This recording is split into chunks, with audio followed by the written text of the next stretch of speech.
तिकडे विधान परिषदेमध्ये नारायण राणेंनी देखील मुख्यमंत्र्यांवरती तोफ डागली। मुख्यमंत्र्यांना मातोश्रीवरती जायला वेळ आहे, मग कोपर्डी काय पाकिस्तानात आहे का, असा सवाल त्यांनी उपस्थित केला। बोलता येणार नाही, सांगता येणार, शब्द उच्चारता येणार नाही, अशा प्रकारे अत्याचार या महाराष्ट्रात, छत्रपती शिवाजी महाराजांच्या महाराष्ट्रात,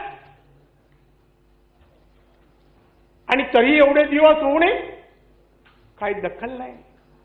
मुख्यमंत्री जात नाही, गेले नाही, तो जीव नव्हता,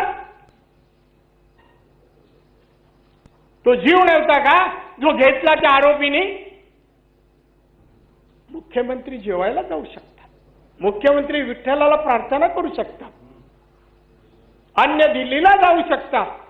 नगर काय लांब आहे काय? पाकिस्तानच्या पलीकडे आहे का? कोण आहेत गुंड? का बाहेरून अतिरेकी येऊन करतात हे गुंड? नागपूरची सगळी हिस्ट्री पत्रकारांनीच पाठवली मला, पत्रकार।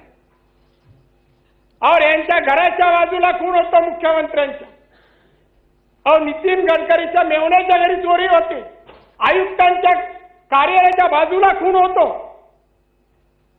जेवढे गुन्हे नागपूरला झाले, खून, मारामाऱ्या, बलात्कार, महाराष्ट्रात नाही झाले। और नागपूर नाही सांभाळू शकत, महाराष्ट्र काय सांभाळणार? कसा सांभाळणार? कोण नागपूरमध्ये गुन्हे करणारे आहेत? कोण सांगा मला। आज सुमित ठाकूर गेला आतमध्ये, एवढे गुंड आहेत, हे गुंड सगळे आज बीजेपीचे पदाधिकारी।